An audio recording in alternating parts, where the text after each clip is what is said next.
Bora lá! Hoje a gente vai direto ao ponto para tentar responder uma das perguntas mais antigas que existem. Afinal de contas, o que é filosofia?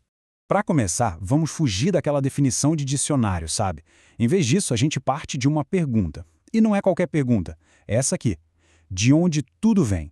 Parece simples, né? Mas essa foi uma das primeiras, das grandes questões que os filósofos lá da Grécia Antiga se fizeram. Eles olhavam para o mundo e, em vez de só aceitar as histórias, os mitos, eles começaram a procurar por algo mais, um princípio, um fundamento para tudo que existe. Eles chamavam isso de arché. O Tales de Mileto, por exemplo, ele cismou que tudo vinha da água. Era isso, uma busca incansável pela origem de todas as coisas. E essa busca toda, essa curiosidade, nos leva a um ponto que é fundamental. Uma frase que atribuem a Sócrates.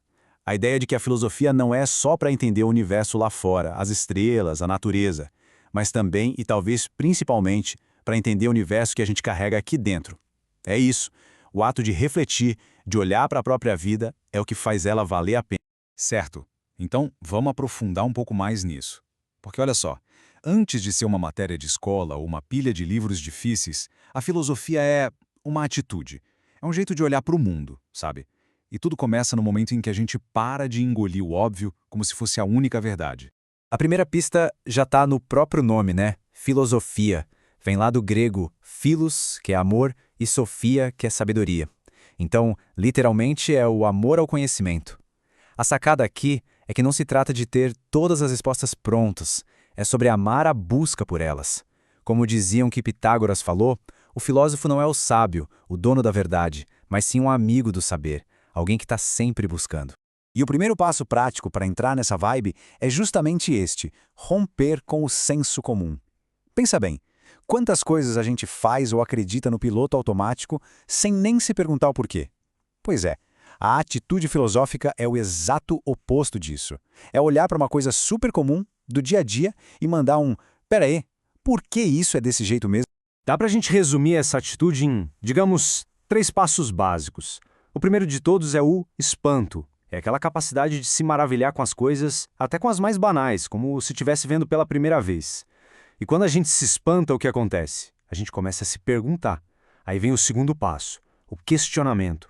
É quando a gente para de aceitar as respostas prontas, sabe? Para poder buscar outras possibilidades. E, finalmente, isso tudo desemboca no terceiro passo, o espírito crítico. Aquela inquietude boa de nunca estar satisfeito, de estar sempre cavando em busca de um entendimento mais apurado, mais profundo. E olha, isso não é nenhuma invenção moderna, viu? O próprio Aristóteles já sacava isso há muito tempo. Ele dizia que a filosofia nasce daí, da admiração, do espanto. Essa sensação de "uau, que estranho!" ou "como isso funciona?" diante das coisas, até das mais simples, que bota nossa cabeça para funcionar. Ok, mas essa busca toda não é uma viagem sem rumo, não. A filosofia tem método, tem rigor. Pensa nela como uma caixa de ferramentas do pensamento. E é exatamente isso que a gente vai abrir agora. E a principal ferramenta dessa caixa, a mais básica de todas, é o argumento. E atenção, argumento aqui não é sinônimo de briga, de discussão. Nada disso. Na filosofia, um argumento é uma construção, é uma estrutura de pensamento onde você pega algumas ideias, as premissas, e usa elas para sustentar, para dar uma base lógica para uma outra ideia, que é a conclusão. Para ficar mais claro, vamos ver como isso funciona na prática. Tá aqui um exemplo super clássico, um silogismo. Olha só, a gente começa com uma premissa geral, uma ideia maior. Todos os homens são mortais, certo? Faz sentido. Depois, a gente vem com uma premissa menor, um caso específico. Sócrates é um homem. Ok, agora junta as duas. Se todo homem é mortal e Sócrates é um homem, bom, não tem para onde correr, né? A conclusão é inevitável. Logo, Sócrates é um mortal. Isso é a lógica funcionando, pura e simples, garantindo que o nosso pensamento faz sentido. E para construir esses argumentos, existem basicamente 2 caminhos, 2 grandes estradas para o pensamento. Uma delas é a dedução, que foi exatamente o que a gente acabou de ver com Sócrates. Você sai do geral e chega no específico. A outra estrada é a indução, que faz o caminho contrário. Você observa vários casos específicos, um monte de exemplos, para tentar criar uma regra geral a partir deles. A ciência, por exemplo, adora usar a indução. Vê um padrão se repetir e propõe uma lei. Beleza. Agora que a gente já tem uma ideia das ferramentas, que tal fazer uma viagem bem rápida pela história? Só para a gente ter um gostinho de como as grandes perguntas da filosofia foram mudando com o tempo. De um jeito mas bem resumido mesmo, a gente pode dividir a filosofia ocidental em 4 grandes momentos. Lá na Antiguidade, a galera estava super focada no universo, no cosmos. A pergunta era, de onde veio tudo isso? Depois, na Idade Média, o papo mudou.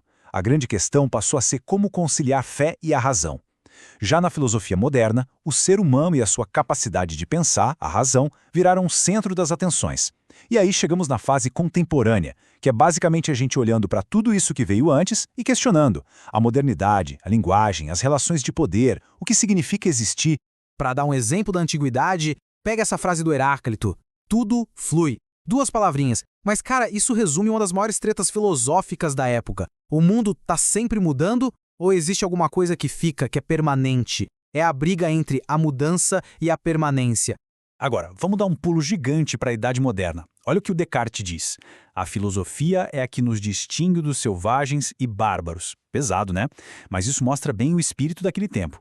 Para ele e para muita gente, a razão era tudo, era o que nos tornava civilizados. Existe uma fé quase cega no poder do pensamento para entender e organizar o mundo. A filosofia era vista como a grande força por trás do progresso. E aí a gente chega nos tempos mais recentes, na era contemporânea. O Sartre vem e joga essa bomba no nosso colo. Os seres humanos estão condenados a serem livres. Pensa no peso disso. A ideia é que não tem um manual, não tem um destino traçado, não tem deuses dando as cartas. Somos nós, e só nós, que temos que inventar um sentido para a nossa vida. É uma liberdade total, que ao mesmo tempo que assusta, também abre um mundo de possibilidades. Tá muito legal essa história toda, mas e hoje? Em pleno século XXI, com tanta ciência, tanta tecnologia, internet, para que serve filosofia? Essa é a pergunta que não quer calar, né?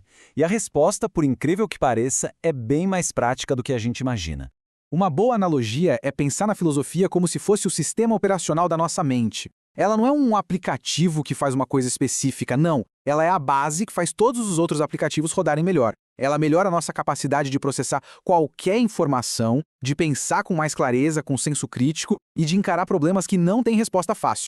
E vamos combinar, no mundo de hoje, com essa avalanche de informação, de fake news, de opinião para todo lado, as ferramentas da filosofia se tornaram quase que um kit de sobrevivência. Saber usar a lógica, saber analisar o que as palavras realmente significam, saber construir um bom argumento e, principalmente, saber identificar um argumento furado, isso é essencial. E essa habilidade toda tem um valor real, inclusive no mercado de trabalho, em áreas que a gente nem imagina. Por exemplo, para analisar um volume gigante de dados, o famoso Big Data, e enxergar padrões. Ou para traçar cenários na política, para questionar as bases de um negócio numa consultoria, para construir uma reportagem com uma linha de raciocínio clara no jornalismo. Ou um dos debates mais quentes do momento, a ética por trás da inteligência artificial. No fundo, tudo isso é filosofia aplicada na prática. Então, para fechar essa ideia, tem uma frase do Bertrand Russell que é simplesmente perfeita. Ele diz mais ou menos assim: ciência é o que a gente sabe, filosofia é o que a gente não sabe. É genial, né? A ciência avança sobre o território que já foi mapeado, que a gente conhece. A filosofia está lá na fronteira, no escuro, explorando justamente o que a gente ainda nem sabe como perguntar direito. Ela faz as perguntas que, quem sabe um dia, a ciência vai ter as ferramentas para responder. E para a gente terminar, a reflexão volta lá para o comecinho. A filosofia é, antes de tudo, um convite para a gente aplicar essa atitude na nossa própria vida. Então, a pergunta que fica no ar é essa: qual é aquela certeza que anda meio empoeirada na estante da mente? Aquela ideia que a gente nunca parou para questionar de verdade? Talvez seja exatamente aí que a jornada filosófica de cada um realmente começa.